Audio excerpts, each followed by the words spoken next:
On my journey to become the best version of myself during quarantine, I interviewed guests who gave their life experiences and expertise on love to finances and everything in between. Join me to learn a thing or two on becoming the best version of you with Gigi Show. I'm so honored and excited to have our guest on the show today, Dr. Copeland. So, yay! Hi. Dr. Copeland. Thank you for taking the time out of your busy schedule to join us on today. I truly appreciate you. You're more than welcome. And as everybody know, I like to formally introduce my guest, and this will be no different. I told Dr. Copeland to send me her bio, and I was just telling her that when I read it, I was like, there is absolutely no way that I can chop this up and reduce it to anything other than what it is, because it's so well written, and it describes her just excellently and what she does. So I will share it with you guys. So while many believe that their purpose lies in titles, position, and monetary gain, she knows that her purpose is found in recreating and refining people, serving as a catalyst of change for people who many times are at their darkest hour. And for those who are just joining in, we're doing a show today on mental illness, mental health in the Black community. And this is a 3-part series, so this is one of 3 to come. Dr. Copeland is best known for her ability to walk others through the pain of their past so they can excel in their future, working through a number of different facets and platforms. Dr. Copeland works diligently to engage, counsel, and teach clientele to push past their immediate problems, allowing them to evolve into a better version of themselves. How could I chop that up, right? In addition, she's been practicing for 18 years, and she has a unique strategy of combining faith-based counseling with mental health treatment and transforms the lives of individuals, couples, and small groups alike. Her extensive knowledge and understanding of the effects of vicious cycles, in-depth spiritual challenges from an authentic professional standpoint. In addition to her newfound career and calling, she has also discovered that this was a strategic opportunity to help African American families dig up the roots to generational secrets and have destroyed their lineage for years. And this is an on-time conversation about this, and she truly was handpicked. And shout out to Michelle Dawson for hooking us up together, because I'm so excited to have her with this wealth of experience. So the purpose of our show, guys, the reason why I summoned and begged Dr. Copeland, which I didn't have to beg her much. You did not.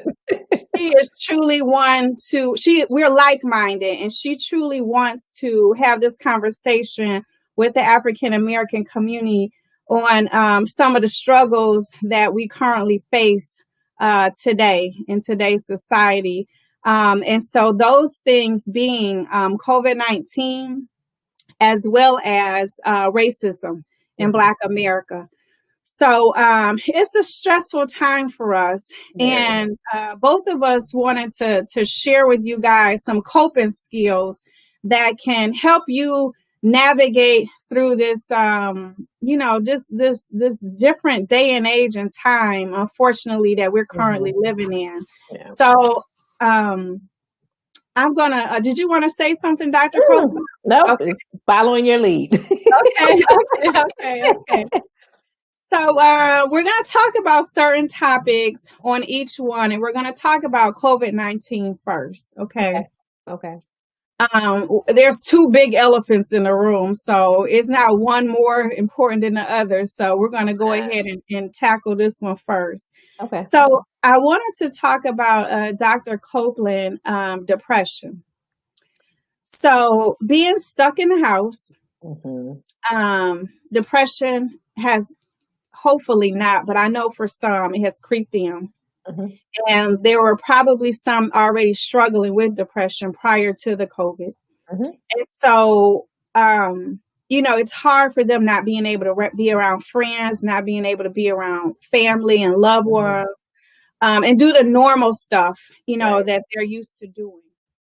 Even though the states are open back up now, we Mhm. don't know what's going to happen come fall. And we Right. don't know what side effects happen from, months prior when, or weeks prior when we were on lockdown. Right. So, what do you recommend to those who are struggling with depression to get out of that funk?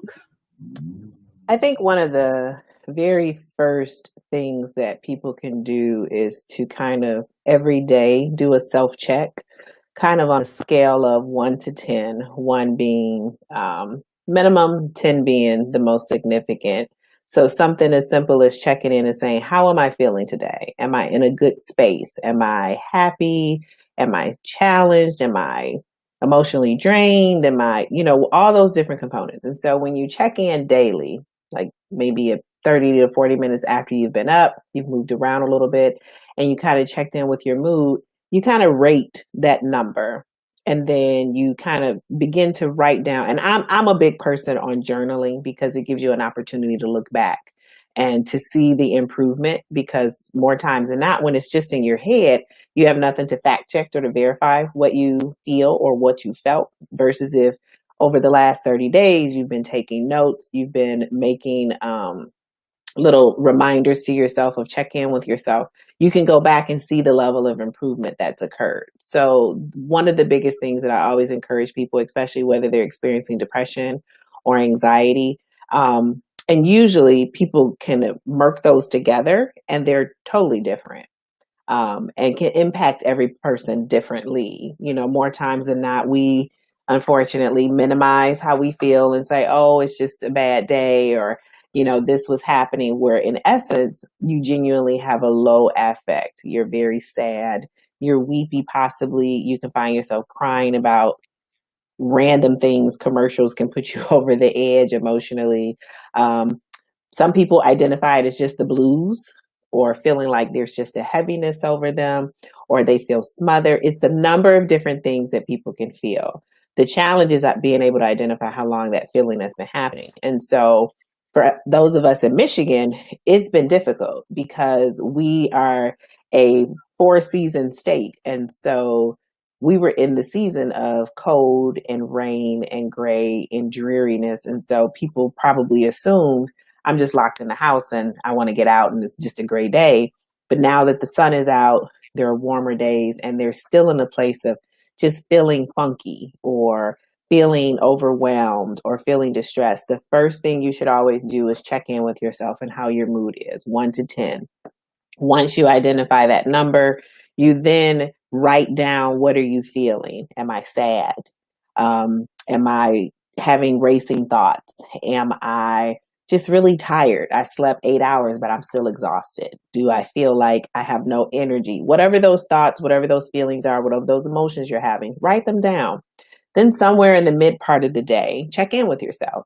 1 to 10, those of us who are at home working still, as your day calms down a little bit, check in with yourself. How am I feeling? Have I done anything to make myself feel better? Whatever that looks like. Did I have my cup of coffee and it did nothing for me? Those types of things, the normal routine of things that's not working, then that's where you kind of assess a little bit deeper, like, I think it's more. I think this is what's happening. And so once you see those things, the next step is then saying and being honest with yourself of, maybe I can just talk to someone. It may not be a professional right away. It may be a friend. Maybe you confide in someone and say, I'm just really having a hard time. And I, noted it, and this is what's been going on. It could be a loved one. It could be a significant other or partner. It could be a best friend. It can be whoever you want to share it with. And then you kind of let them know where you're at with things. That's step 2. Step 3 then becomes, okay, we've identified this is what's happening. Now, what are you going to do? Are you going to talk to someone professionally? Are you going to maybe schedule an appointment with your doctor and say, maybe I should get a physical and maybe have them do a depression inventory and see where I'm at? Or even online, we have everything. I tell people when all those fails, go to the Google. You can find everything on Google. There are assessments, very simple point click, minor depressive scales, anxiety scales, where you can kind of check in and see, am I experiencing some of these things? And then say, oh, yeah, this is what I've been feeling. This is how long it's been happening, whether it's 2 weeks or longer or whatever that looks like. And that kind of gives you a better visual of what's happening for you. And then you have to be honest with yourself. More than anything else, you have to be honest with yourself, because it's very easy to convince ourselves that I'm okay, that this isn't a big deal. And unfortunately, in the Black community, more times than not, we're told, suck it up and deal with it. That's been our thing. Or we don't talk to people about our problems. These things are private matters. And so all these messages that we've learned, and then the stigma, the fear of someone finding out that you're having difficulties or that you're even talking to someone, can be viewed as taboo. So you have all these different things, and you're already struggling, and you're already having challenges. And now it's, what do I do? And who can I trust? And then you're questioning, can I trust the person who's across from me who doesn't look like me? Are they going to have my best interest? So we have all these dynamics and factors playing out. And so if nothing else, at least start with checking in with yourself, identifying what you're feeling, what your mood is, what that's looking like. Do that for a couple of weeks. And then, I usually encourage people to journal. If it's just a difficult day, most people think of a journal as a diary. It's not that. It's genuinely you reflecting on your day. What has it felt like? What has it been like? If you notice, I've really struggled all day today. I took a nap, even though I slept 12 hours last night, and I'm still tired. These are the types of things that you're going to keep note of. And if you do that over a course of 2 to 3 weeks, you can begin to see, yeah, this is not the norm. This is a pattern. And again, because we're in the summer phase in Michigan and the sun is out, you would think you should feel better. I'm outside, there's vitamin D, the sun's getting to me. Or for those of us who aren't working out, maybe they're like, now I have a reason to go outside and go for a walk or whatever that looks like, or ride my bike. These things you would think would make you to feel better. But if they're not, then it's more going on. And that's where you have to take a step and go further with taking care of yourself and finding out what you can do, whether it's through talk therapy or a combination of med therapy from the physician or from a psychiatrist or whoever. The key is that self-care is important. And because of COVID, our mental health across the board, people just assume we're all in this together. But the reality is we're not, because every household and every person is different. So we're all experiencing COVID differently. We're all sheltering in place, yes, because we're required to by law. We're all having to wear masks when we go into certain places. That's by law. But some of us aren't going outside yet. Some of us aren't engaging in interactions with others that don't involve social distancing. Some of us are paranoid and thinking that person isn't wearing a mask, I don't want to go anywhere near them. Some of us are. That's leading, and not to interrupt you, but that's leading into the next topic, which is anxiety. Mm-hmm. Fear of going out in public and catching a virus, just what you're hitting on and where you're going. So I do want to get to that. Yeah. And some people opt not to go out at all and have their needs delivered to them. Mm-hmm. Because they have this anxiousness or angst about catching a virus. Mm-hmm. So like you just said, every time they see someone without the mask, including myself, or cough or sneeze, I'm looking at you sideways and I'm like, get away from me. I don't want to check you and yell at you about where your mask at, but I'm like, I got to get out of here. This is not safe. And I have right. I have just went for the hills to run. And I'm like, wow, Mary, you really experiencing something, It's real, because it's a real feeling. It's a real fear. Just because you can't see it doesn't mean it doesn't exist. Like, for example, my spouse is considered an essential worker, so he had to go to work every day. And so for the two of us, we made the decision and the conscious decision of, you'll be the only person to leave the home. You'll be the person to grocery shop, whatever we need, that's what you'll do. I was working from home. So the only thing that shifted for me was my kids were now here, because everybody knows in March, that's when kids came home from school.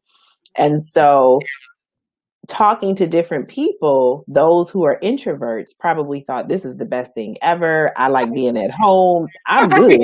Right. But those persons Extroverts who are extrovert, it started off like, okay, we could do this, we could do this. And then it was, oh my gosh, I'm struggling because there's no connection.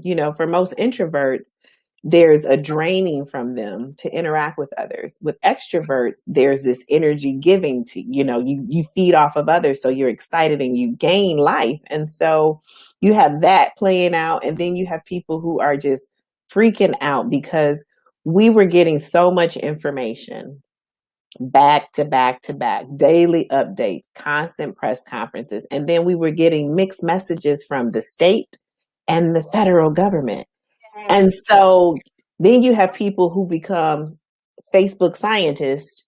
Yes. And now they want to tell you what you should and shouldn't be doing. And I mean, it was just all these things. And so you have some people who already have mild levels of anxiety, but then it exacerbated because now they feel like they're trapped in their home. I think if we were in warmer climates, say if we lived in the South or we lived in California or something, we probably would have been like, at least I can go outside. At least I can be in that space of, the sun is on my face. It's not raining. It's not. We in Michigan had rain. We had snow. We had cold. It was never ending. And so you already struggle with the blues of the winter blues. And then winter was never ending. So for those who were experiencing anxiety and probably still are, for them, it's real. And to hear someone say to you, it's not that big of a deal.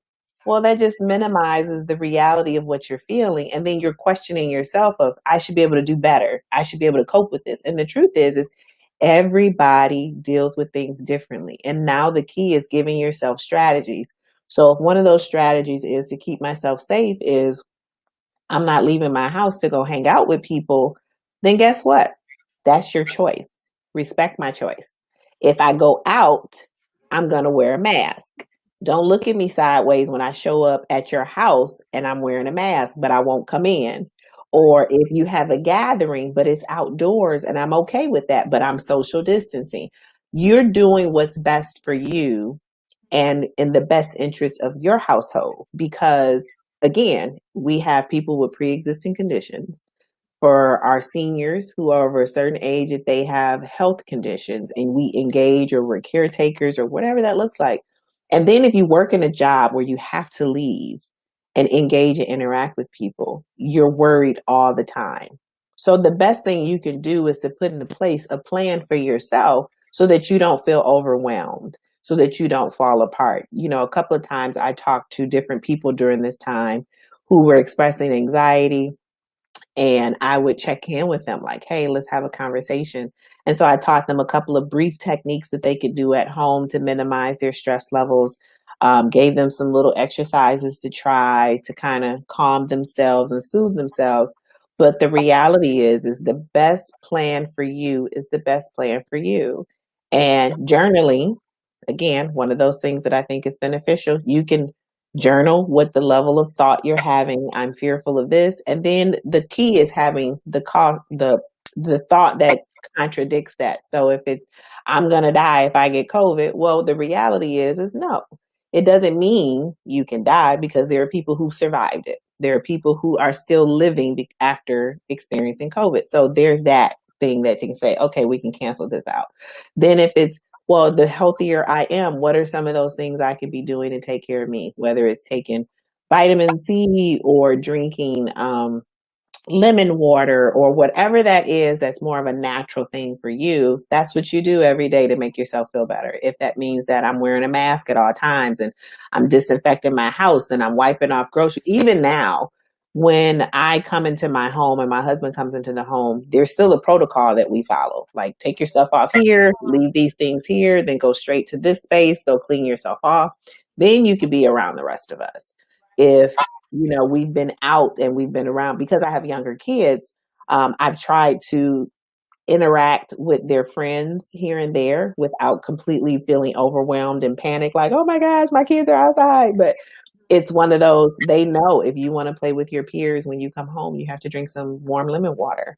That's something to help you be cleansed and detoxed and, kind of flush out some of the stuff that's in you. And I said, and when you're with your friends, still practice social distancing, be respectful of the space, try and stay outside and play as much as possible. So it becomes that thing where you have to figure out the best plan for you. And it's not predicated upon other people shaming you into how you feel, but really you being proactive so that you have in place the strategies that's needed for you to feel better, for you to have peace of mind. And again, just like you rate yourself with your depressive scale of 1 to 10, you can do the same thing with anxiety. Am I at a 1 or am I at a 10? When is it higher? What am I thinking when it becomes higher? What is the thought that I'm believing that I think for most people when they're anxious, it's because we're meditating on the wrong thing.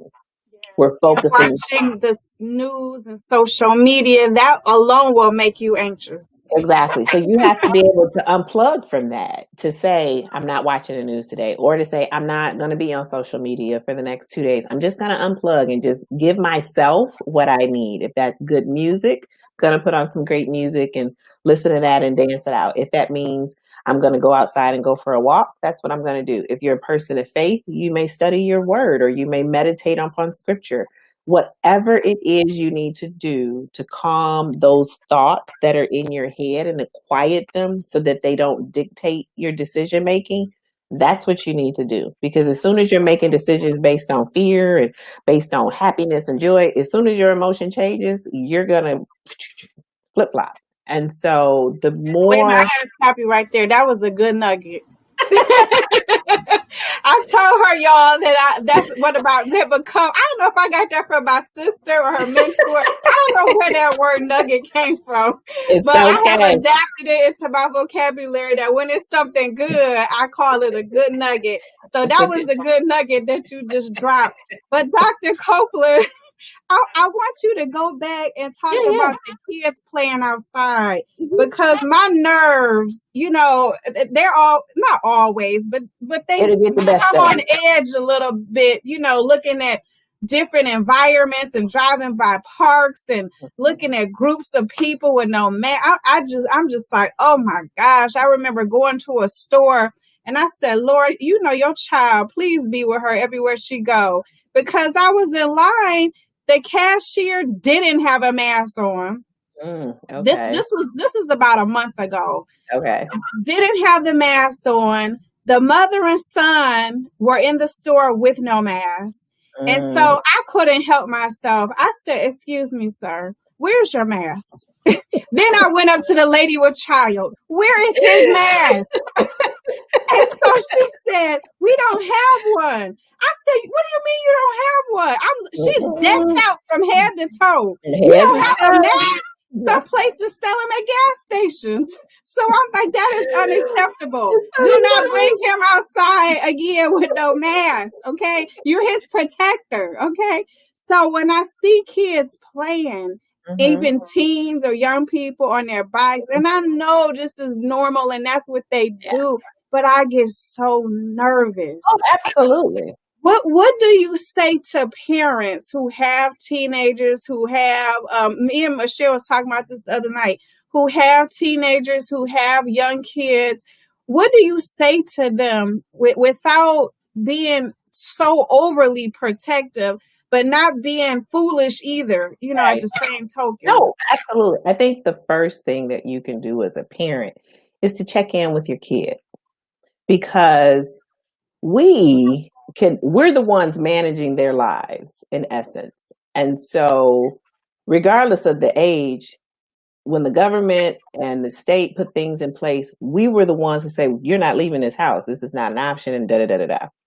And some of us may have forgotten to check in with our kids to say, how are you? This was abrupt. for you, because you went from seeing your peers every day, talking to your friends. I think for them, social media helped them to stay connected because, Lord knows Snapchat and every other Oh, TikTok, and, yes. they found that component to keep them occupied because that was what they were already doing, But I think as parents, we have to find that balance. And I say this because, and let me add on here, when it comes to the climate that we're in with social justice right now, we live, meaning my family, we live in a predominantly white area. And so I had to say to my husband, I don't want our fears for our sons to overshadow them being kids, to them experiencing normal kid activities. When I was their age, I was outside riding my bike with friends. I wasn't worried about somebody coming for me. It just wasn't there. And so he and I have had to have conversations about how do we find the balance between letting them develop normally with milestones that are expected at, being a seventh grader and a fifth grader versus I'm sheltering you to a point that you can't cope or function. How am I smothering you or not protecting you? So I think regardless of the age, you have to check in with your kids and say, are you okay? How are you doing? I know that this has been hard. You may have thought it wasn't a big deal, but your life changed abruptly and there was nothing you could do about it. Whereas parents, we probably had a little bit more control because we still work for most of us. Some of us did not have to worry about a loss of income. Some of us had to deal with other components of just adjusting from being at work in a building to now everything's online. Some of us were probably excited, like this is the best thing ever. I get to stay Right, home. The weather right, sucks, right. I'm home now. And But then there's some that feel like they do more work at home. they're more right. So it just depends. Again, everybody's saying we're all in this together, but we all experience it differently. And so with our kids, each kid, and I'm a firm believer, every child that you have is different. You cannot parent them the same way. So good. I have two boys, complete opposites. One, if you threaten, it's over. He's falling apart. The other one, you almost want to be like, ooh. And it's like, oh, and they get it together. Or you take something. How my brothers were growing up, total opposite. So you can't parent them the same way. And so for those who have kids who are in this moment in time and they have teenagers and they're so accustomed to being with other people, being with their friends, having these things that is normal development, they don't have it anymore because we're living through a pandemic. And it's not going to be over tomorrow. Like I think the 1918 Spanish flu was 2 years. So imagine we are only, 3, 4, 5, 6 months in, and we still aren't on the other end of what this is going to look like in the fall and the winter. It's one of those things that's just unsuspecting. And so we have to have conversations with our kids, regardless of the age, to say, are you okay? What would you need to make you to feel better? If I need to see my friends. Okay, well, what can this look like? As a parent, you can have that conversation with your kid. I think as Black parents, sometimes we shut our kids down like you don't have a thought and that's the end of it. Your thoughts are my thoughts. And sometimes we have to find the balance of, but you have a voice too. So let me see what you feel about this, because you may gain a lot of perspective from your kid. And if it's something as simple right, as they teach me stuff when I was in the school system, they taught me stuff. I grew a newfound respect for them. I'm like, wow, I stopped looking at them as a little person. You know what I'm saying? Yeah, they're tiny humans. They are tiny humans. That's all they are, with their own experiences, their own perspectives, their own view. And if you ever ask a kid to tell you the truth about something and you listen, they're giving you their truth. And you can't disregard that. You can't. And so if your kid is struggling because they are disconnected from their friends because they can't physically connect with them, especially when you had a gazillion teenagers who had boyfriends and girlfriends and everything else, Lord knows parents were like, we're not doing all this. You can't come in this house. They can't bring them germs. It's not an option. And so now is the time where if you're going to have your kids interact with other people, then I'm a firm believer, y'all need to be outside. You need that's So do you think that parents and this is the other part that make me nervous because how can you ride a bike with a mask on? you can't. You know, how can you There play baseball and football, you you can't. know? You can't. And so this is where you put into place the parameters of what it looks like. So for my kids, if they're with friends, I'm telling them you need to still have some space between you. It's just not an option. Normally, y'all roughhousing and wrestling, you can't do that right now. Not that I don't trust other people. I just don't trust the fact of we just don't know what's going to happen because everybody's impacted differently physically by this. And we don't know in someone else's household what they over there doing. They probably Or what they have.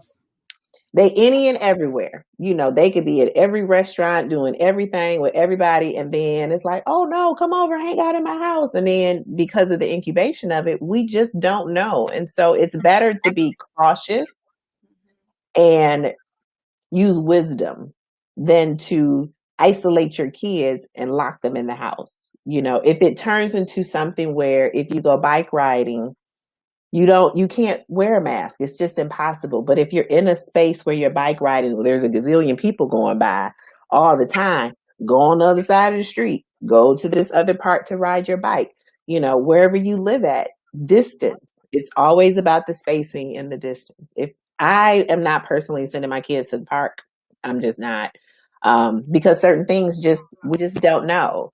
And so it's a matter if you're going to hang out with people, you know, let's go to a pool, jump off as much as you like, and it's a handful of people there, but it's those people that we know and no one's there and we're good. If you're going to go bike riding, you know, that's fine, but still distance, don't be in each other's faces, don't climb over one another. And, you know, it's all these different things that you have to do what you think is best for your household. Again, we're all in this together, but we're all experiencing it differently. And if What you would know, what would you say? I'm sorry. What would you say to the graduates, the class of 2020, which and then one? we're gonna Which go one? into Because you have so many of 5th grade, 8th grade, all 12th of grade. them. Well, I guess all of them, because I'm sure they all were affected by graduating and having the ceremony. Mhm. You know what I mean? Of course, you know, the high schoolers and the college students. You know, I don't want to say most affected, but I know they were highly impacted because they look forward to that day. You Yeah. know, it kind of made them official. You know what I mean? Yeah. So in a couple sentences, because I want to move on to grief That's fine. of COVID-19, because we could talk, as you know, all night. You are definitely a friend of Michelle's, because we were texting each other last night at 1 something in the morning. I'm like, why are we up? Because you can, because you work from Right. home. I Right. think if nothing else, I think the key word I've used more times than not with adults and kids has been perspective. Shift your perspective, because you may see only, oh my gosh, we're missing out. Yes, unfortunately, the thing is not the norm. But what I have seen, and maybe you've seen it too, there has been a level of creativity that has been birthed out of this situation. Yes, it has. There has been, so for where we live at, and I've seen it elsewhere, people have done drive-by birthday celebrations. They've done caravan farewells and goodbye. Everything has been created so that we can still connect, but also protect ourselves. And the perspective was, we can still celebrate, but we just have to shift how that looks. And so if we were to tell those students who are in this time and age where different milestones that normally happen for us, commencement and celebrations and things like that, you now have a different story that you can share later in life of how you survived and lived through a pandemic. That is the truth. That's a perspective to have. Nobody will ever forget the classes of 2020, whether it's from 5th to 8th or 12th to college. We will never forget. Never. And our 2020 high school graduates went through 9/11. Oh, wow. So they've had 2 different significant life situations occur for them. It may not have impacted them the same way, but the parents probably are like, man, my kids can't catch a break. Wow. But the I didn't difference is, realize that. what is your perspective about this? Are you going to take this as an opportunity to learn about yourself, to learn about your level of resilience and bounce back, as I like to call it, in situations that are challenging? Or are you going to crumble and complain and look at what's the worst thing ever instead of saying, but you finished school? We're celebrating you. We're just going to have to celebrate you in a different way. So if it's a drive-by open house, what can we do differently? If it's social distancing, this is your window when you can come and then you're gone. It's all about perspective and doing the most that you can to redefine what this looks like, not just for you, but for those who are missing out on significant milestones that most of us got to achieve and experience. So it's about perspective. Oh, I am so excited Dr. Copeland is on there. I mean, she teaching me some nuggets, y'all. So I know y'all catching y'all might have to get a notebook or a notepad or text it in your phone in your notes, but she giving us some real good nuggets. Thank you. I try. Okay, so because I truly believe in therapy, okay?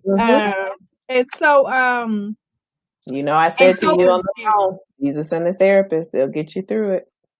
I promise you both. I have both. And I promise you I would not be sitting here before you if I did not have both. So I am so grateful. So do not be ashamed. There is nothing wrong with you. If you are struggling with something, go get help. And we'll talk more about how you can do that later. So I wanted to talk about grief. And that's inevitable in this conversation about COVID-19. Many have, and we all probably know at least one person, I could bet, who passed, because of the virus. And so loss of a loved one unexpectedly to COVID, and not being able to be with them at the hospital, to visit them, to even hold their hand for some and comfort them while they're transitioning is a real that was very hard for most. It's traumatic. Truly it is. And so even the funerals or the wakes, some of them were able to attend and some were not. What do you say to those people who have had that experience? I think the hardest part in all of this is that what was the norm for us will probably not be the norm moving forward for at least a while. So there's a new normal.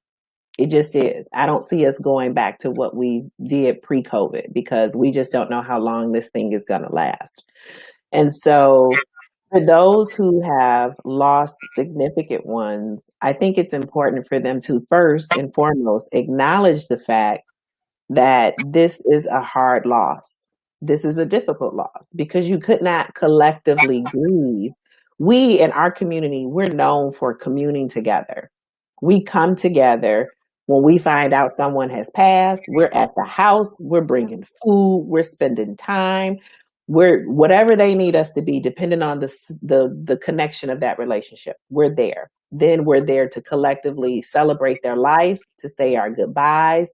And that comes with hugging, kissing, and tears, and food, of course. None of those things we could do. None of them.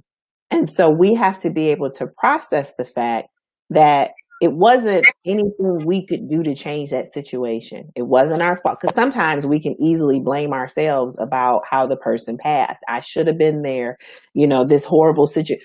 There's nothing we could have done to change that scenario. So if nothing else, you have to acknowledge the fact that this horrible virus took someone from you that you loved. That's the first thing. And you can be upset about it. You can't stay there, but you can be upset about it. Then the second thing is what can you do to honor or celebrate that person's life in a way that you think is befitting if you could not be there in a way to say goodbye? Sometimes that can come in the format of just writing a letter, a grief letter, and saying your goodbye and how much they meant to you and how important that was to you. That could be something that you can keep. It could be something you can bury. It could be something you could burn. It doesn't matter. Because we're in a space where maybe you feel more comfortable doing an outdoor celebration, then it turns into a space where let's come together and celebrate their life. We don't have to be here all day for it, but we can all come here and do a memorial and say some words together. Social distance, do it and keep moving. There's so many different things that can be done, but the first thing is acknowledging the level of impact that comes from losing that loved one and not being able to honor them the way you wanted to, because we just couldn't. And it wasn't because you felt like I'm not going to do this. It was because it was taken from us. It genuinely was taken from us by the laws of this land. We didn't have a choice, because any close proximity would have led to possible transmission of you becoming sick or someone else becoming sick. And so if there's this aspect now of we now have to collectively grieve, then how do we do that in a manner that we all feel comfortable? Whether it's we have a giant Zoom and we discuss the grief that we have, whether it's going to therapy and talking to someone about that grief. The reality is that we have to understand that this moment in time has been traumatic because it abruptly shifted everything in our lives. And we had no power, no control over it. And the worst thing that happens to us is we hate losing power and control. We can't function. We don't know what to do. We think we know the answers, but we We're don't. afraid of the unknown. So Absolutely. if we have serious Absolutely. trust issues, so Absolutely. we're afraid that if we cannot tell you the start and finish of something, then we get so anxious and so nervous of the fear of what could happen, and it might not even turn out the way that we played it out in our heads. Absolutely. And that's just the truth of the matter. We are freaking out because we just don't know. And this was nothing that we could control, nothing we could do to stop it. Well, at least those of us without power in this space, when we hear about the news reports, we're like, we could have dealt with this better. Most definitely. But those of us who are not in that space of having that element of power, the thought is I couldn't do anything about it. And so the hard piece is just being able to process that loss and that grief, because I knew people who lost 3 and 4 family members back to back to back. And so that opportunity to say goodbye together and to process just the first one, and then there's a second one, and now there's a third, and then there's a fourth. How do you even deal with that level of grief and loss? Whether COVID is here or not, that's a lot. That's a lot. And so you have to be able to acknowledge that this is big. This was big, that these people have passed because of something that caused them to die. But more importantly, it's also a wake-up call, because of those of us in the African American community who have health risk, who have the power to change that through lifestyle changes. This is a moment, this is the opportunity to say, I need to change some things in my life. So I'm not one of those persons who is considered high risk. If that means I need to go walk every day for 30 minutes, get to moving. If that means I need to cut out some things from my diet to eliminate some things, do it. Because if Big Mama and them didn't have certain pre-existing conditions, would they have been at higher risk? And so it's one of those things where, again, what is the access that we do or don't have? And what is the access that we're not even using that we need to change a little bit just to make small improvements, just to have a little bit better quality of life? And so if grief is a part of that process, guess what? Join a grief support group. Talk about what's going to happen.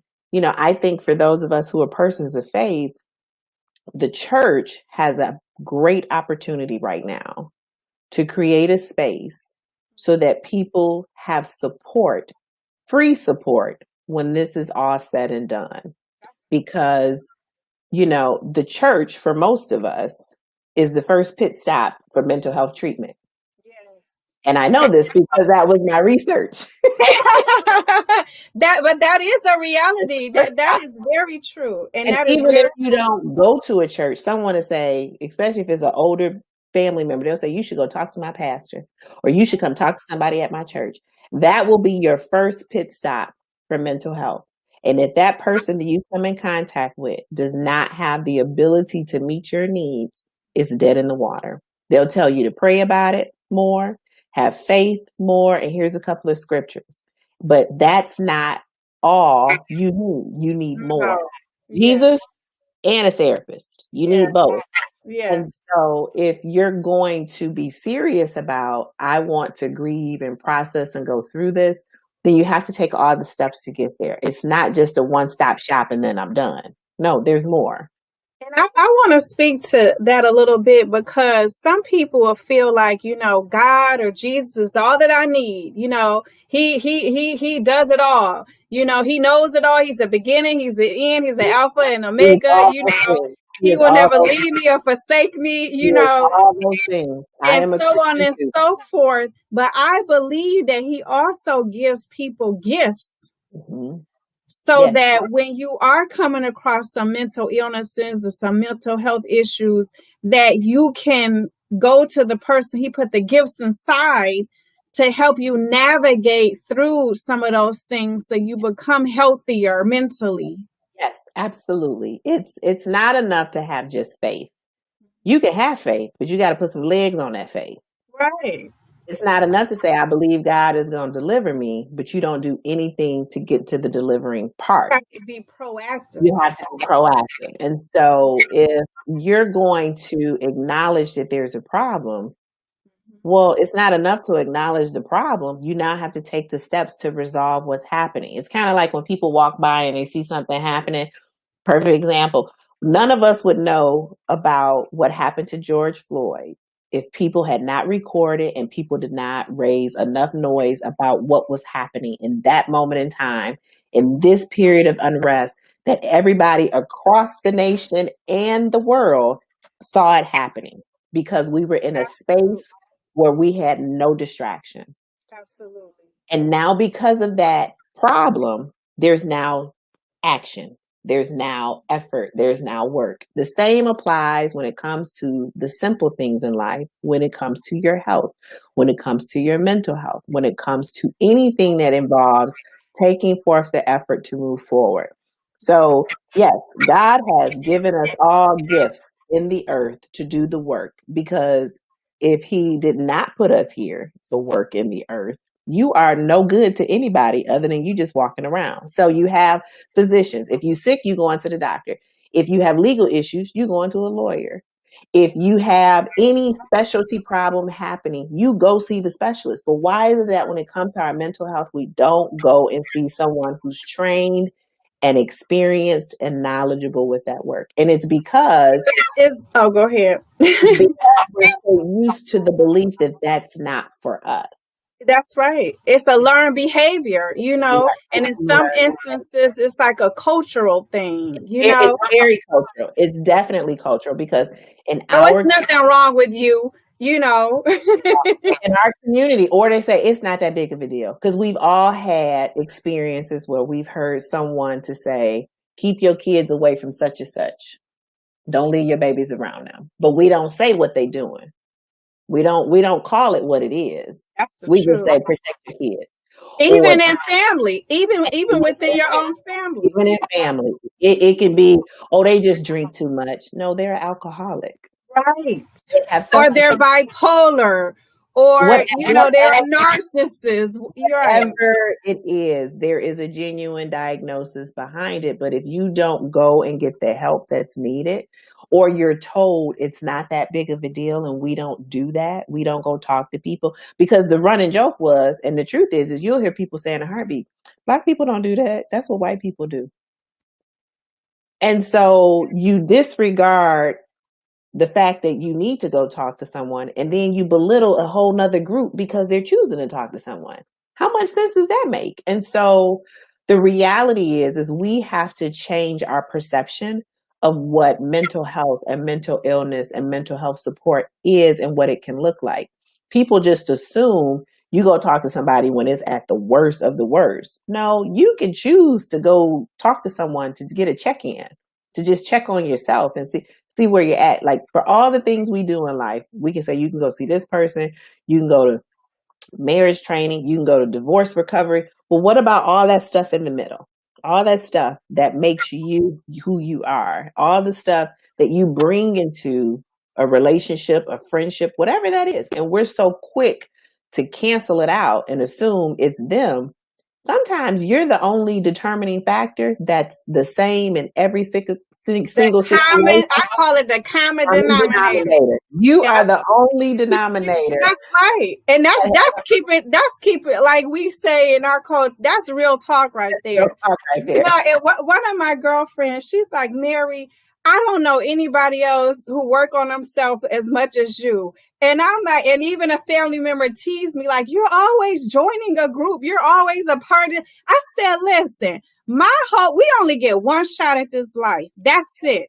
So I do not want any distractions from stopping me from becoming my best self and living a full life and leaving here on empty, as my sister taught me. You know what I'm saying? Oh, absolutely. The reality is that we have to become comfortable with looking at the ugly stuff, with being honest with the stuff that's in us. We are not perfect as much as we try to portray that thing to people.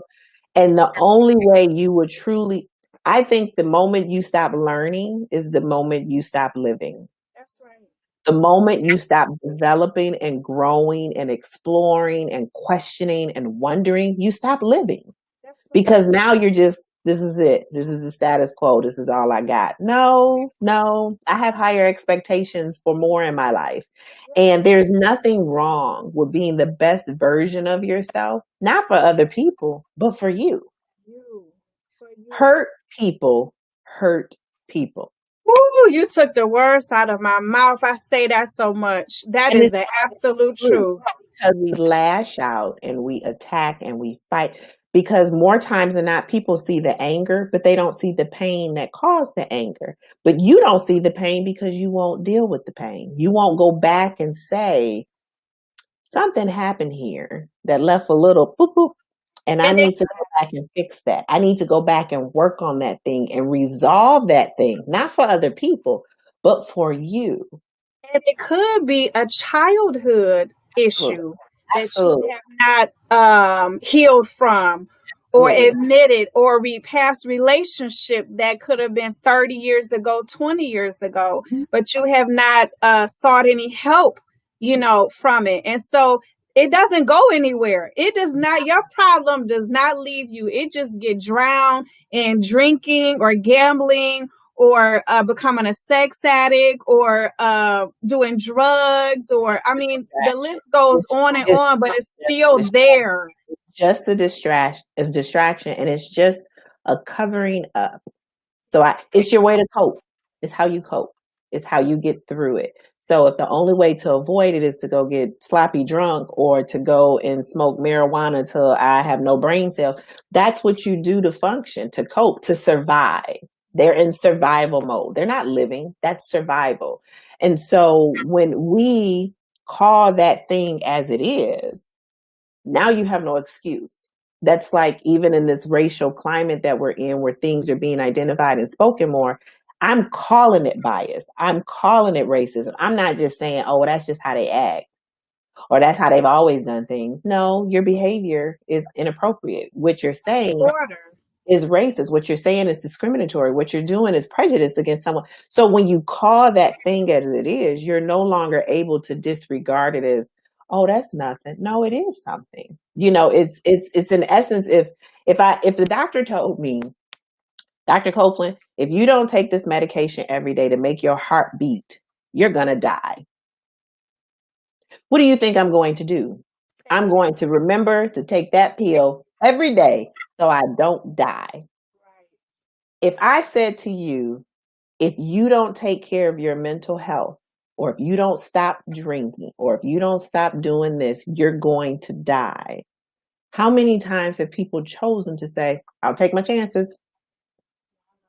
Because they don't realize the magnitude that it's mental health, that it's me suppressing something else by the use or the distraction of something outside of me to function. And I think think, Dr. Copeland, that I mean, I've had to go. I mean, my life has truly been a journey of figuring, and it take a lifetime to learn yourself, as you Mhm. already know. And we're constantly evolving and becoming, like we talked about. And Mhm. so it's hard to, and I had to do it myself. It's hard to face yourself in the mirror Absolutely. and acknowledge those pains and those hurts and Mhm. acknowledge that you have a problem, Yep. whether it's an addiction or whatever it is. Mhm. I have a problem, whether it's a mental illness. There is something wrong with me. You know what Yes. I'm saying? And It's the minute that they can do that, that one step, I believe first the that first that is the first step, and it's worth it. I have done it, y'all. It is so worth it. Yes, you may feel it is going to be painful. I'm not going to lie, it is, and scary and scary. and very scary, but it's not permanent like it would if you were to ignore it and live a whole life in that same zone. Absolutely. Lean into it. Something I saw you Yes. read, right? Talk about that, about leaning into it. I was like, oh, You, that's a good nugget. you have, okay, the reality is just based on what you said, that means you have to be vulnerable. Think about how many times we've stood in front of the mirror and we took all our clothes off and we were like, oh, and you point out every flaw. Ooh, I need to do better. I need to go to the gym. I'm gonna stop eating ice cream. Yes. Whatever your vice is, you were like, I'm not gonna do that no more because I don't like the way I look. The same happens when it comes to mental health. You have to be vulnerable enough to lean into that thing that you have to face. You can't avoid it. So that vulnerability means that you're going to let your own guard down against yourself, not against other people. You're going to let yourself in to even look at yourself. Because think about how many times we've looked in a mirror and all we see are the flaws. All we see is the bad. We never see the good. We never say, "Ooh, I like what's happening." And then it takes someone else to say, "Oh, you look good today." Nah, this ain't no big deal. You minimize the fact that they're telling you something good about yourself Can't because even receive it. we're unable to lean into that thing that's truth, that's real, that's necessary for us to get to the other side, for us to grow, for us to become that better version of ourselves. You know, the funny part is there are people who are diehard Oprah fans. They have watched the evolution of Oprah. They follow her on Feel Good Sundays and Sunday Stuff. Everything she's done in her career was about self-improvement, being better. You can view someone else's life and say, that's awesome, but you can't take those same principles and apply them to yourself. I can give all this advice to other people, but I won't take it and apply it to my own self. That means you're not willing to look at that thing that's causing you to be where you're at. Because sometimes it means that they don't understand their self-worth. absolutely, They don't feel that they're worthy absolutely, of being better and taking those steps to be well. yeah, you're right, because someone along the lines made them to think or to feel or to believe that you're not good enough. And so I've taken your message, I've internalized it, and now I'm telling that story to myself over and over and over again. But instead of me owning it, I'm now blaming everyone else. You wasn't no good, no way. You're not good enough. I'm not, you're not good enough for me. That's why I'm gone. You did X, Y, and Z. That's what you did. Because, I could have done better. All the woulda, coulda, shouldas. And so the reality is that when we take off the mask, when we're willing to look at the ugliness, that's when the growth happens. That's when you're able to face your truth. I say all the time to people when they're done with treatment, thank you for allowing me to journey with you through this, because you came to pay me to talk to a stranger about the ugly stuff in you, the hard stuff that you didn't want to tell your mother, your father, your sibling, Painful stuff. the stuff that you thought, if I give this to them, it won't come back on me. They won't use it against me. They may challenge me in it, but they won't attack me with it. They won't drop that bomb on me. They will use what I am saying as a balm for healing, as a balm for improvement, as a balm to say, this can soothe you differently. You can learn from this. You can become better. Did you notice that you do this, this, and this when these things happen? Where do you think that comes from? And so to journey with someone in that life of self-improvement is something that I honor. That is something that I respect, because you didn't have to take that journey, and you didn't have to take that journey with me. But when I see where you started to where you're at now, and you're in a place of joy, like true joy, that's not predicated upon stuff, things, people, situations, circumstances, but a genuine joy inside of you because you're just fulfilled wherever you're at in life. You're not looking for, and I had to learn this too. You have to make your own self happy. Absolutely. That is not the work of somebody else to do for you. They just put the cherry on top, but you already got your Sunday. You know what I'm saying? You already, and I think in relationship, and because I told you already know we could talk all night, so we're gonna jump into racism in a minute. Okay. But people will say, in a relationship, that they complete me. Mm-hmm. They're my better half. I'm whole. They make me whole. And I believe that in my own experience of not being whole in relationships, looking for happiness elsewhere and not having that joy and happiness within me because of whatever I had to grow through, Yeah. And so I realized, like, Mary, you have to like you. You have to love you. Why would somebody else want to be, and this to other young ladies out there too, if you don't like you, why do you, and I said this in another video too, if you don't like you, why do you think they're going to like you? You know what I'm saying? If you don't love you, why do you think they're going to love you? You cannot ask of somebody else what you won't do for your own self. It starts here first. Absolutely. So you need to be whole before you get into another relationship. You have to be whole. People love that line from Jerry Maguire where he's like, you complete me. I always hated that line. Always. I think that we should enhance one another and complement one another, not complete the other person. I don't need you to complete me because you may not have all the stuff I need. I'm telling you. I don't know if you're dealing with a full deck. You know what I'm saying? So I need to bring all that I have and be whole when I come to you. I don't need to pour something into you and then it's falling out because it's just going through. It's filtered out. It's just not working. It's not going to stick. And so I learned a good lesson, Dr. Copeland. When you mentioned Oprah, it's funny you mentioned her, and Ayanna Van Zandt. I kind of pull from all sources. It's not just one.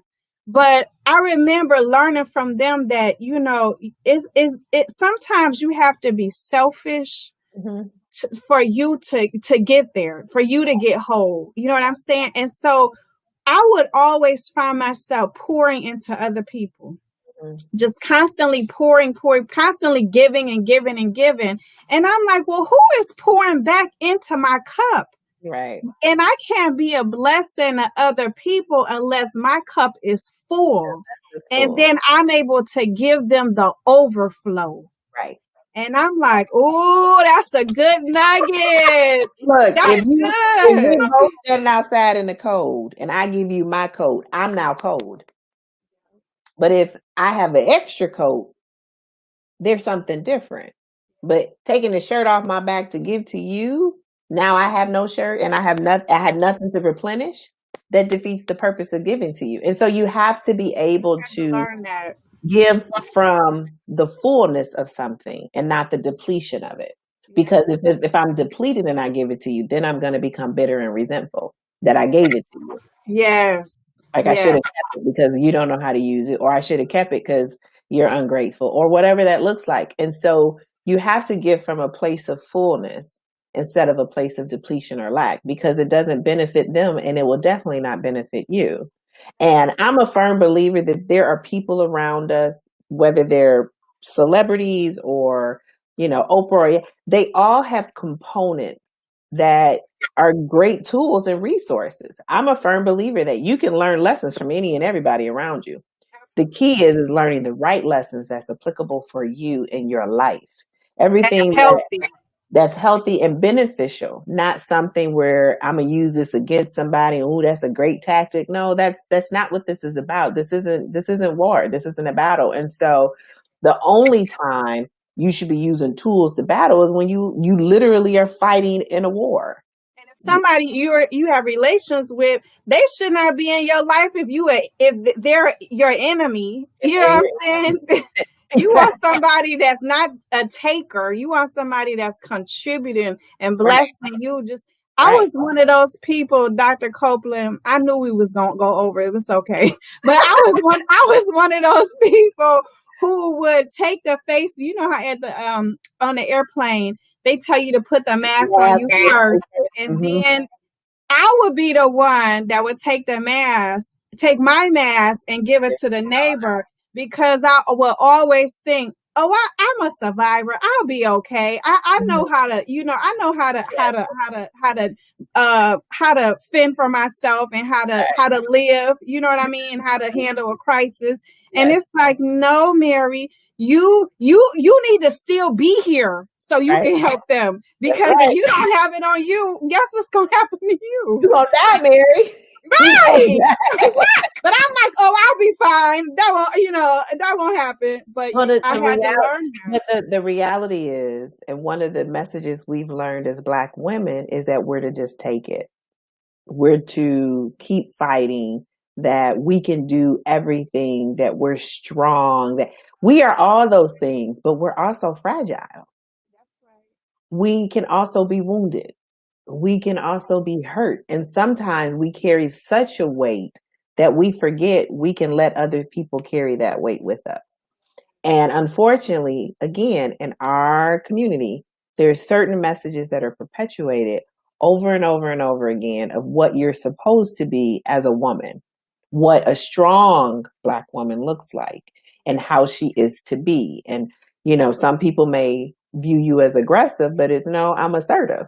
You're just not accustomed to someone asserting themselves. There are those that are aggressive just because, but the reality is we have to understand that sometimes messages were given to us and ingrained in us in such a way that it hinders us and we can't cope. Just like there were times you would tell boys don't cry. Stop crying. What are you, a little girl? Yeah. And then you have men who are emotionally unavailable to express how they truly feel, and they suppress it, or they don't even know what it is because they've never had to identify it. They've never had to acknowledge it. And so you have these angry, aggressive, or bitter men, and you're like, what just happened here? Where the reality is you just got there. You just got there. And it's like, what did I do? But that's years of someone else. That's years of messages being told to them, which is why we all have to do our work. Yes. We have to do the work. I'm a firm believer. When you leave one relationship, don't get into another one, because all you're doing is just bringing all that mess over here. Had to learn that too. Now I'm about to punish you because of what Joe did. Yes. And I'm about to get punished because of Sister Sally. Wait a minute. I'm not Sister Sally. Don't treat me like her. I'm not her. I didn't do it. Because if you act similar to her in some way, they're going to have the same exact result with you. And that's the reality of, if you're treating me based upon someone else's standard. So I've already lost. I'm not going to succeed here. The running joke is when I counsel couples, I tell them, you can't treat your wife like you treated them other ones. You can't do the same sexual activities with this one. That's your wife, who didn't do what everybody else did. This is your wife. That's right. This is the person you've chosen. So if Sister Sally liked X, Y, and Z, but your wife said, I don't like that, guess what? Don't do it no more. Right. You can't bring to me what you gave someone else, because that's not my combination lock.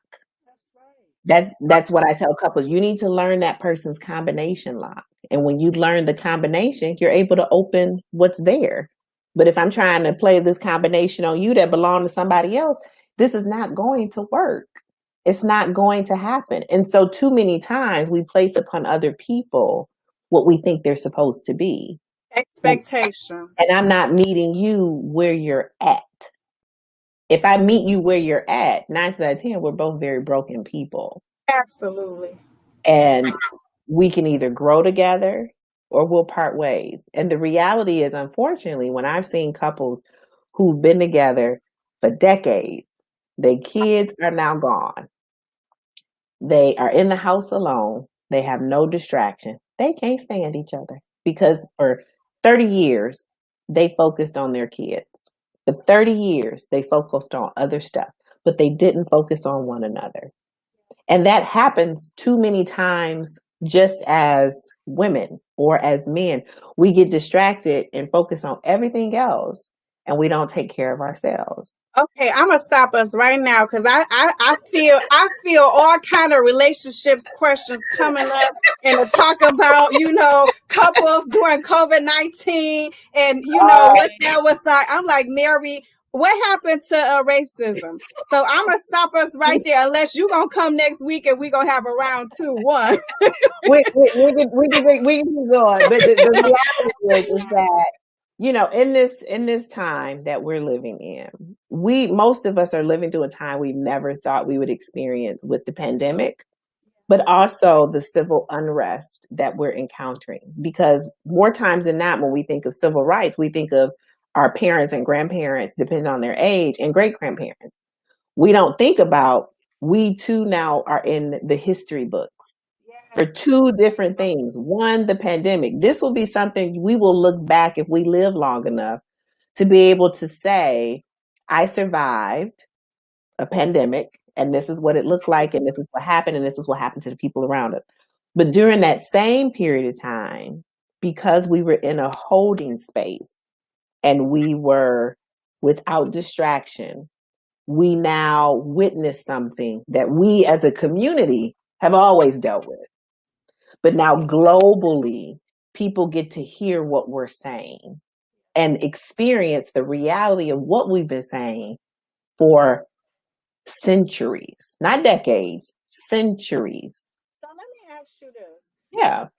We'll phase into PTSD because that's in our conversation. I think that we can hit on that by some of the stuff you just said. So for those who don't know what that means, it means post-traumatic stress disorder. So according to Mayo Clinic, it's a mental health condition that's staggered by a terrifying event, either experienced or witnessed it. Either you experienced or witnessed it. And symptoms may include flashbacks, nightmares, severe anxiety, as well as uncontrollable thoughts about the event. So, Dr. Copeland, in saying all of that, do you believe that African Americans are or have experienced PTSD because of our ancestors' past? Absolutely. And do you think today's current society is contributing to PTSD or a reflection of it? Yes, because, we've all, and I'm going to just say this in a general way, we've all seen something that's impacted us, that changed something that we felt or thought, whether it was where we grew up, whether it was family dynamics and relationships, whether it was how we were raised.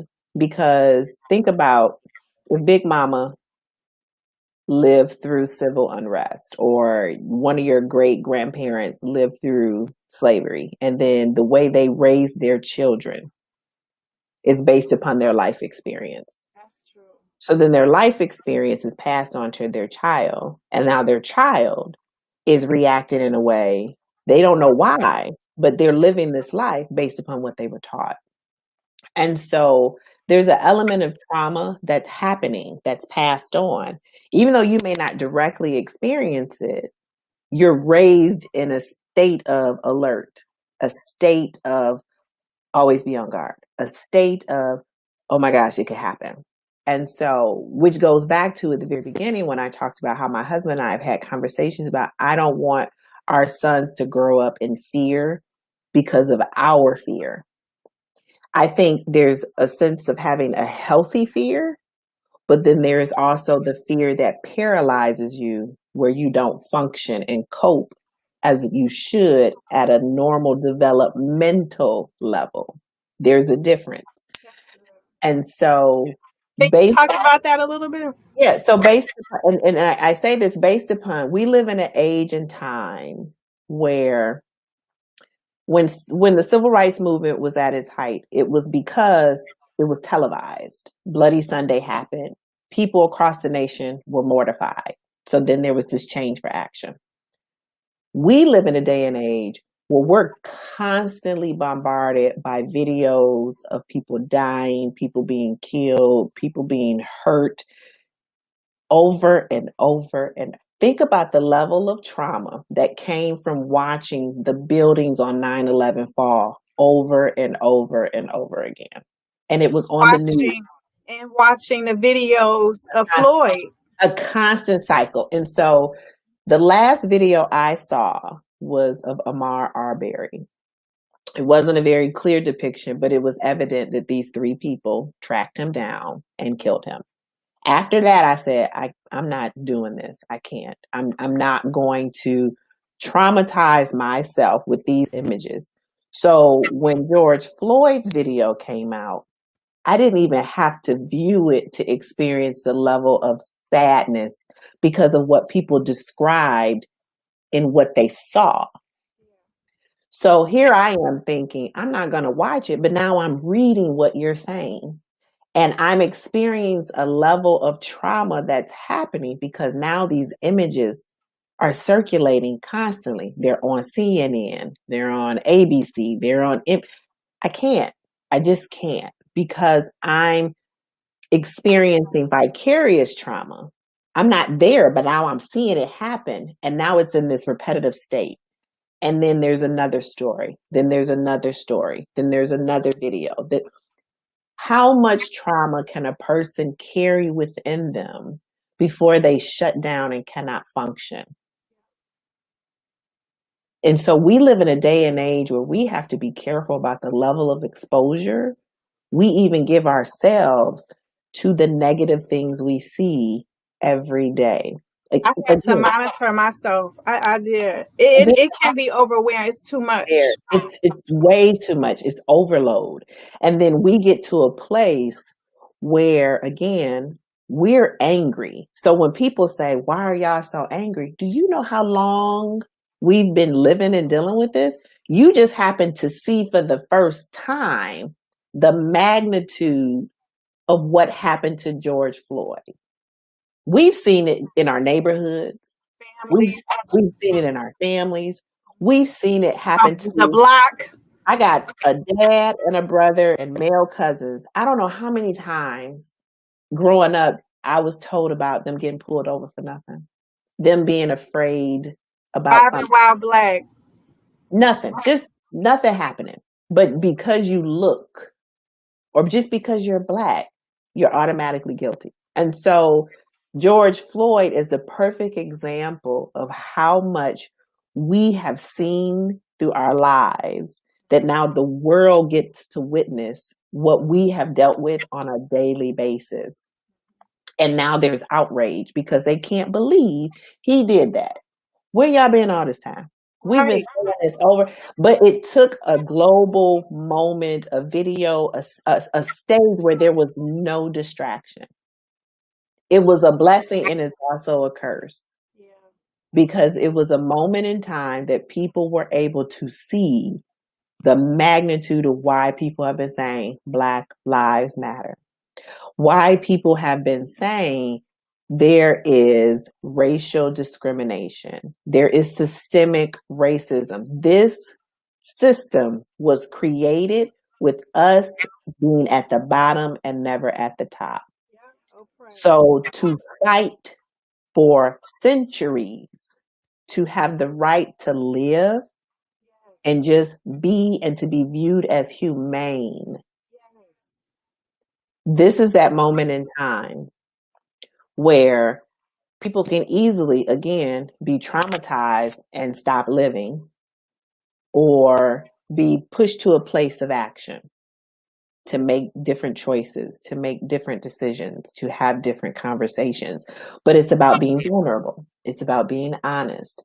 It's about telling the truth of, I don't know how biased I am until I have to read this information and it says, oh my gosh, I'm racist. Like, I can't, when people say to me, I have Black friends, I do too, but I have white friends and Asian friends and Indian. I don't keep track of how many. I just have Right. friends. And Right. so it's one of those things where we have to understand, in this climate that we're living in, specifically as Black people, to say, what can I do that makes a difference, but also doesn't impact me to the point that I can't function mentally? I can't cope. Like, I shouldn't be crying myself to sleep every night because someone else has died, Yes. or because there's a, say their name, there's another name, there's another memorial, there's another vigil, because we're frustrated because nothing's changed. Now is the time where we say, what do we do to make this change? How do we get people to become allies? How do we get people to have this conversation? It's not just up to us as a community to hold others responsible. It's up to those who are a part of other communities to hold themselves responsible. That's right. I can't do my work and yours too. That's right. Because Every we time. do, because Black Americans, we do have work to do, no question about it.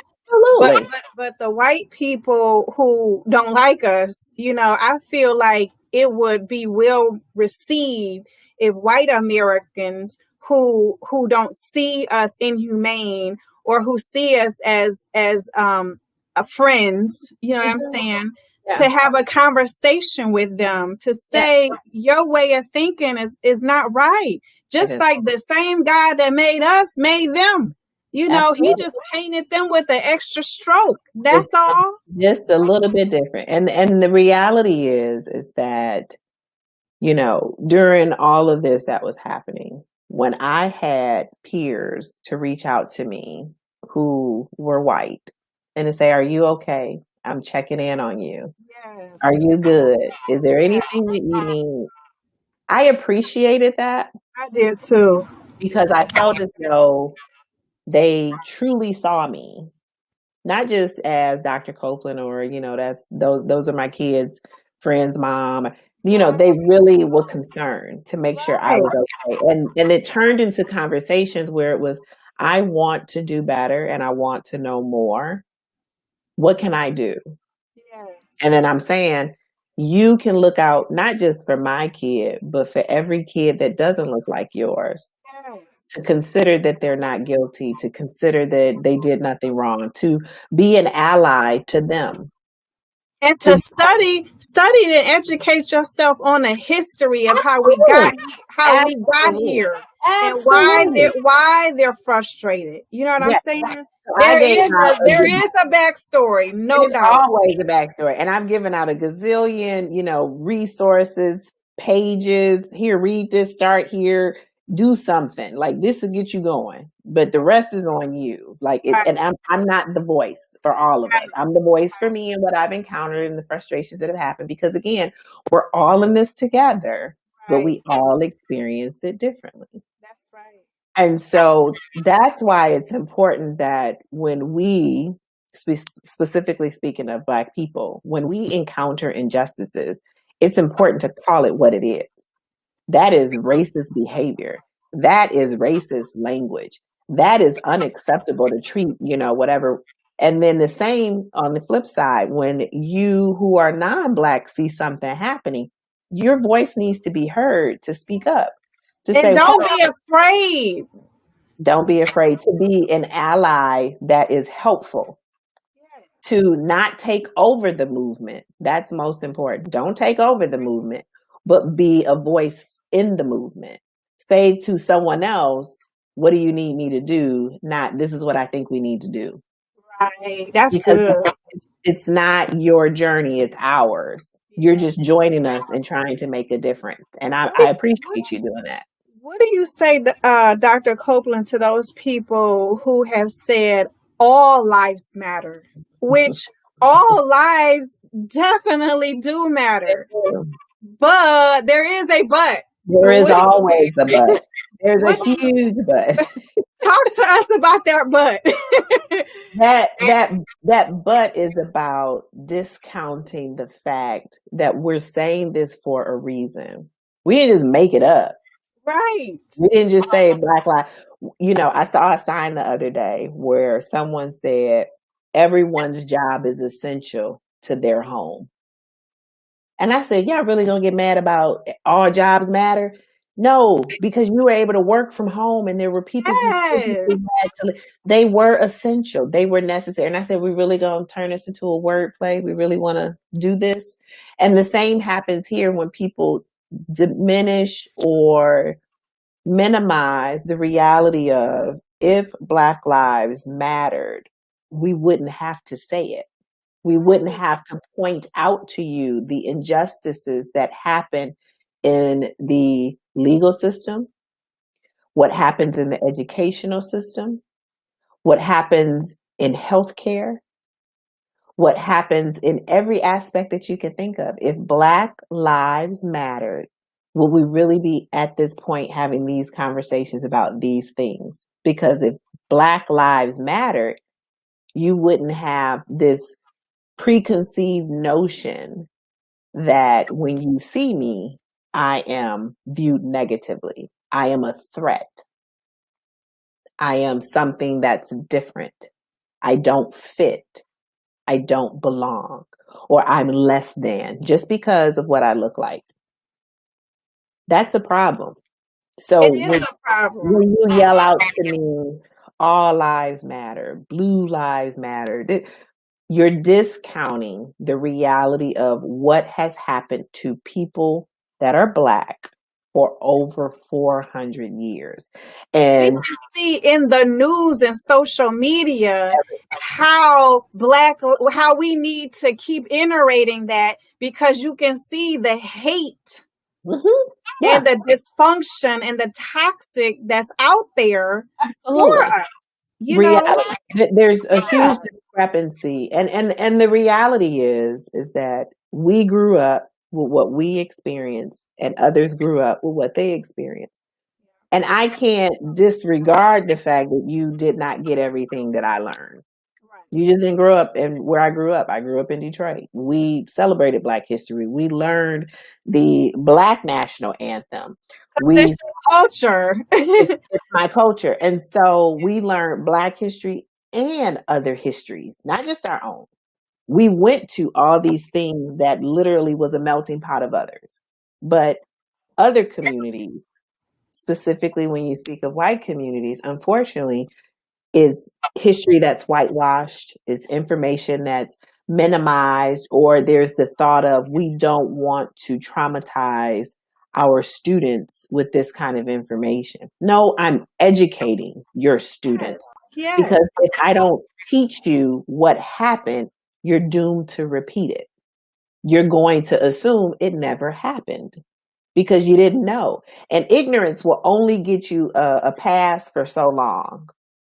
Just not knowing. It'll get you a pass for so long. And then after a certain point in time, there's an element of responsibility and accountability that comes in where it's, I get that you didn't know, but where did you put forth the effort to find out more? Dr. Copeland, that sounds like a recent news heading this week. I didn't know. I didn't know. From our leader. How many times you gonna use that line? What do you know? That's what I want to know. What do you know? At a certain point, people are gonna start side-eyeing you in a whole lot of ways. Like, how you not gonna know this? But you get what you pick at the same time. So the reality is that as much as it can be frustrating to teach others, I feel compelled to still teach you.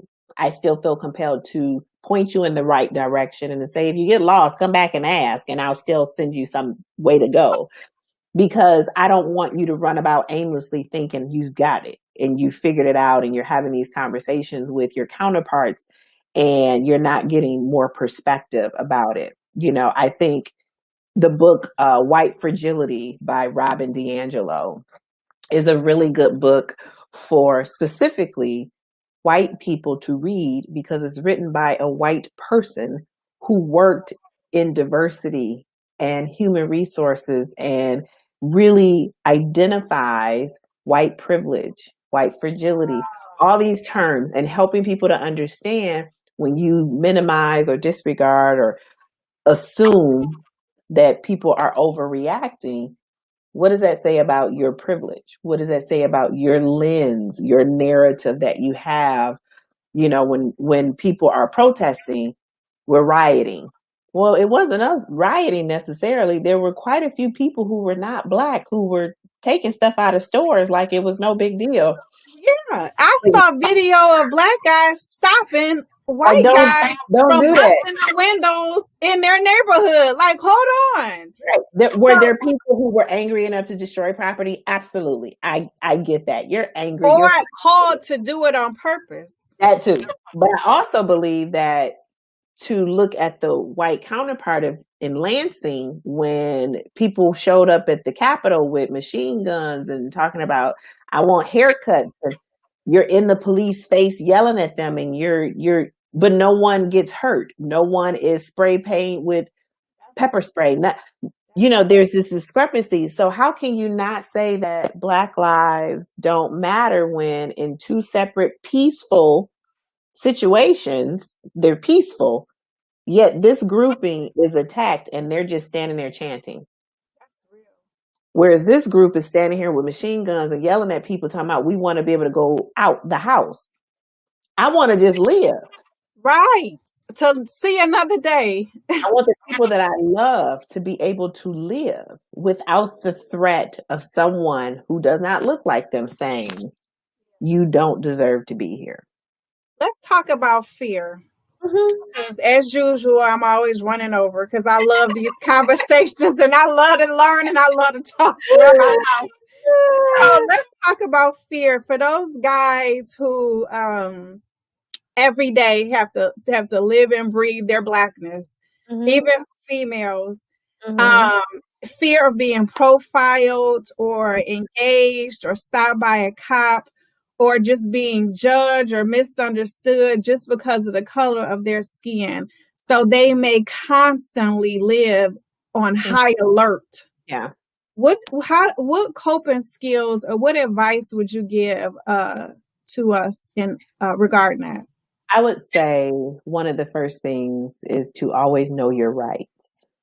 Know your rights, because when you know your rights, you can speak them very clearly and directly and hold people accountable where they're at, with what they're doing or not doing. Know your rights. That's the first thing. The second thing would be with regards to, none of us were created to live in a constant state of alert. If that's the case, you're living in a constant state of flight or fight. Right. No one can stay in that level of vigilance all the time without it taking a toll on them physically, mentally, emotionally, spiritually. So the question becomes, when do you let your guard down? 9 times out of 10, it never comes down. So you're in a constant state of tension. Your body is in a constant state of tightness. You're restricting your blood vessels for blood flow. So you're doing harm to your body physically, because mentally and emotionally you can't bring it down. So you would have to find ways to decompress. What does that look like? Each person is different. Maybe if you choose to hone your level of intent or intensity through maybe taking up martial arts or some form of intentional physical activity to release or to manage it better, it becomes the plan. So you have to decompress in some way. You have to dump it. Unfortunately, that's where you have some relationships who experience high levels of abuse, because you are now the punching bag. Your children are the punching bag. Other people they encounter when they're angry become the punching bag.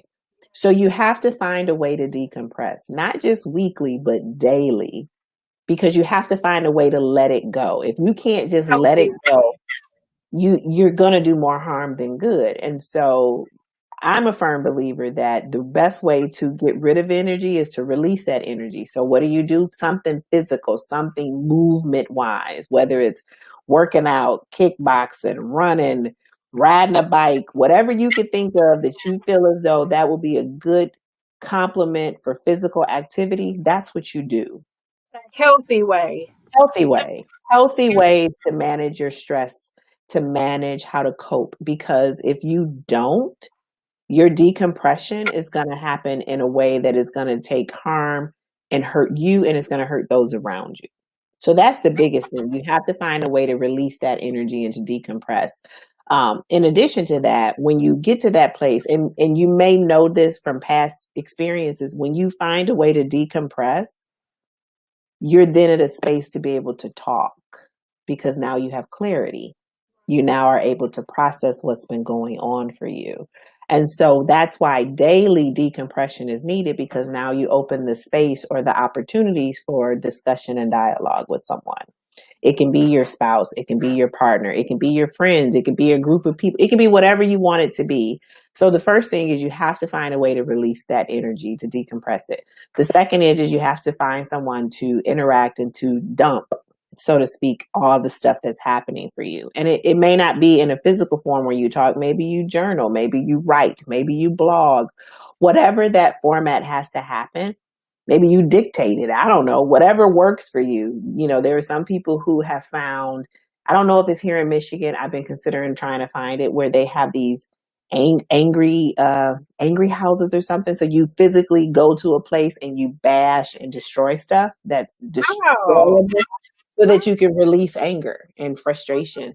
And then after that energy is released, you can move forward, because men and women process differently. And more times than not, women are going to want to talk. A man, if he does talk, it takes a lot of ice cream. Mm-hmm. or a lot of wine or whatever works. Yes. You know, but you can't expect for a man to decompress the way a woman did. You know, a woman may say, I'm going to get a massage, or I'm going to the spa, or I'm going to work out. They may need totally different things. So when you know yourself and what it is that you need, and that may take some exploration. You know, I tried out yoga and found that I really enjoyed it. I substitute the teachings of the Buddha for scripture that are reflective in some of the things that are stated. But I was like, this is actually really good to relax and decompress, to woosah, and to actually get a really good stretch in, when most of us don't stretch worth nothing. So I found it to be beneficial. And then I was like, I'm going to do this a couple of times a week, because this is what I need. I saw a difference physically. I started running. I'm not the fastest runner, but I felt when I did some physical activity in a day, I felt better. I was able to. Science shows that helps. You know, it's the releasing of endorphins, and the endorphins are the good mood cure. It's the good mood hormone that you need. So that's why I say you need to decompress in some way physically to release that level of stress in your life. Because if you don't, you're going to be in a constant state of vigilance, and your body's going to suffer over time, because your body's going to, and most people, they feel it's tension all through their body. And you have to be able to release that. And if you don't, your body is not going to keep working for you the way it needs to. It's going to adapt to how you work it. And sometimes that's not in the most beneficial way, because now your body doesn't know how to stop producing cortisol, which is the hormone that is for fight or flight, which leads to weight gain and other issues and all. So you have to find healthy ways to figure out how to take care of yourself. But the first one would be decompressing, which would then lead into the second one, which is either journaling or writing or talking to someone. If you're a person of faith, I would say prayer, and probably a space of meditation where you're reflecting on whether it's scripture, or if there's a favorite gospel artist, or favorite worship music, or just something to cause you to be in a different space where you can see beyond yourself and see a place of gratitude and appreciation of, I survived another day. Thank you. I'm still here. Thank you. It was rough what I went through, but I'm here. Now, what can I do Made with, it through. right? What can I now do in this moment as I move forward? Because we don't want to live from moment to moment, second to second, to hour. We want to live and be able to say Full life. a full and enjoyable life. So Leave it's, here on empty. look, that's what she said. You're on empty.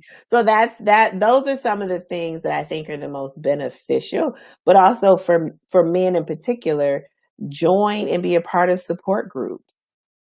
Participate in being a mentor or someone who helps to develop someone else. When you stop looking at yourself as much, sometimes you actually gain something because you're giving to someone else in different ways. So there's a number of different things.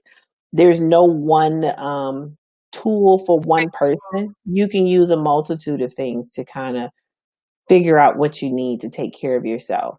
And speaking of tools, how can they find more information that you have to offer or that they can find elsewhere to start their journey of mental health and wellness? There's a lot of different resources. One would be NAMI, NAMI, the National Association of Mental Illness.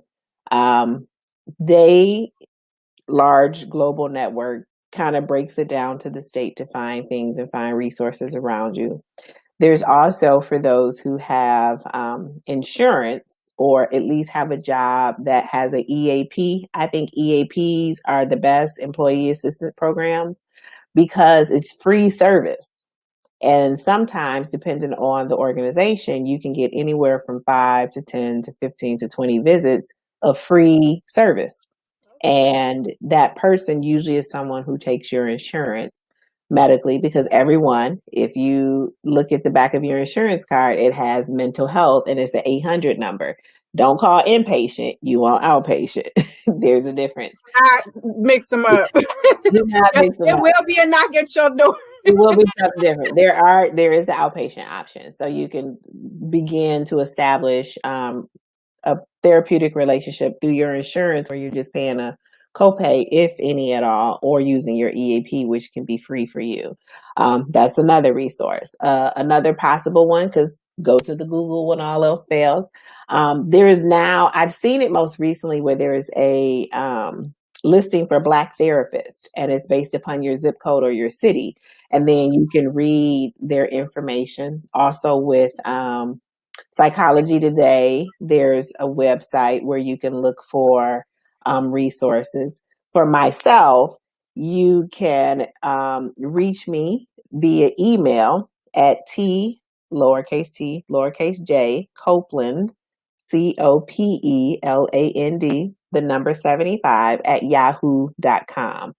If it's one of those situations where you may decide you want to participate in a group setting, or if you're looking for resources and you don't know where to start, or even just if you're like, oh, I'd love for you to come and talk to us or to be a part of a conversation with my church or whatever, that's the best way to get in touch with me, with my email that way. And then, of course, my Facebook stuff I don't give out, but email is, you can message me if you missed any of that, and I will get her information so that you guys can get. I've offered referrals and done brief consultations to refer people to services around them, but there's a number of different resources that's available. More times than not, when we are African American or Black, how you view yourself, we prefer to start with someone that is reflective of us.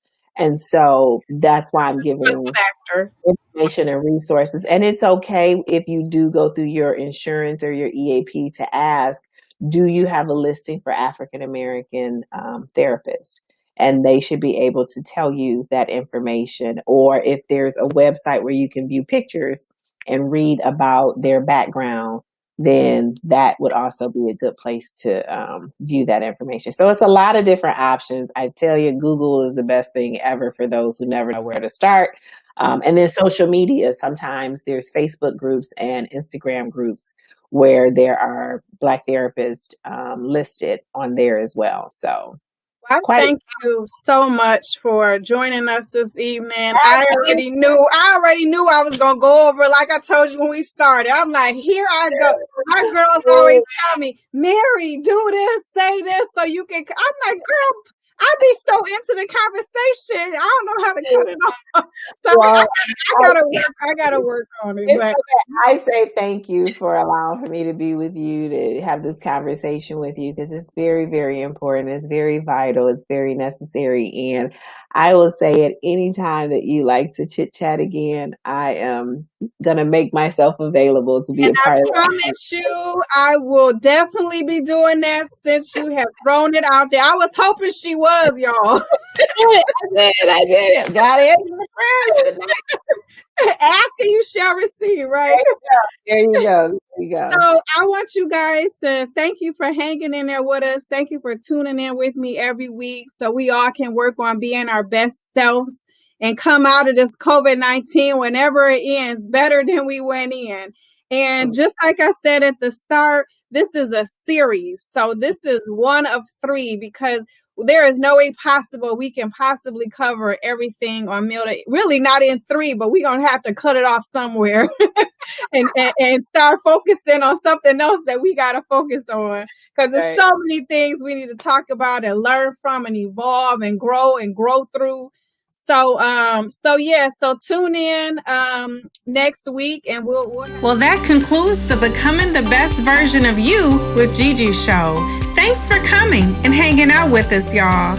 Don't forget to share, like, subscribe, and check out our other inspiring videos. Until next time, toodles.